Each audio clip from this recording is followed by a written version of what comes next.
Love what you create. Gauge matters.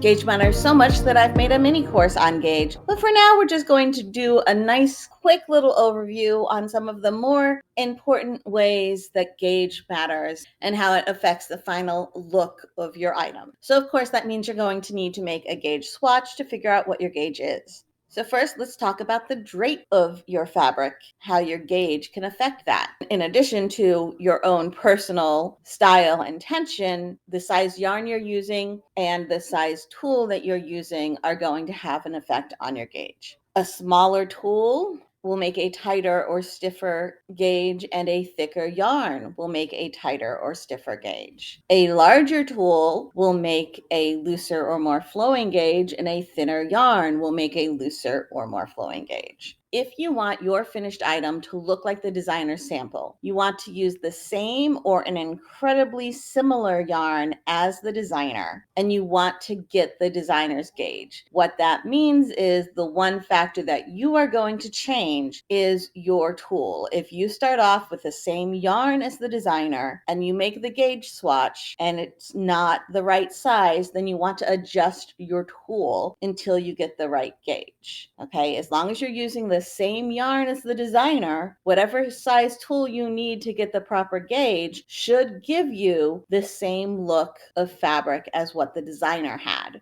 There may be outliers in there, but most of the time, same yarn and same gauge is going to give you the same look as the designer. That is, of course, also why it is so incredibly important, if you are the designer, to make sure to put this information in your pattern. Size. The size of your finished item is going to vary greatly based on your gauge. If you have a tight gauge, let's say the pattern you're looking at has a gauge of 10 stitches per every 4 inches. If your gauge is tight, that means you'll have more than 10 stitches in that 4-inch swatch. Maybe you'll have 12 or 14. If your stitch is tight, that means your finished item will be smaller than what you're reading in the pattern. If your gauge is really loose, let's say maybe you have 8 stitches in those 4 inches, then your finished item will be larger than what the pattern has. Mood. Really, your mood does affect your gauge. When you are more stressed or upset, you will usually have a tighter gauge because you're holding on to everything a little tighter. And if you are really relaxed and calm, and maybe you've had a few alcoholic beverages, then you will probably have a looser gauge. If you've had too many alcoholic beverages, then you probably are going to have to undo everything you did the next morning.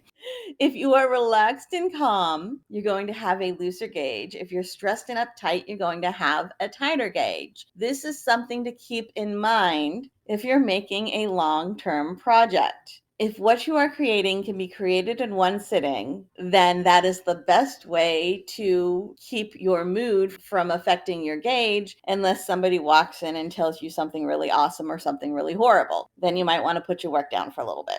Some projects cannot be done in a single sitting. A lot of projects cannot be done in a single sitting. So when you sit down to work on a project, check your mood. You will want to try to always use the same gauge. But if you find that you're really, really tense one night, maybe that's not the night to pick up the blanket. Maybe that's the night to work on some smaller project that you can do all in one sitting. Or maybe that just means that you need to use a larger tool in order to get the same gauge, because maybe you're pulling on the yarn a little tighter than usual. And if you're really, really chill, you might need to wrap that yarn around your hand or your finger 1 or 2 more times to make sure that you're keeping your tension tighter. So sometimes you have to adjust your tension because your mood has messed with your tension. And there you go. Gauge matters. There's a quick little overview. And there is a little cheat sheet along with this lesson that will remind you how the various things affect your gauge and what you can do to counteract those effects.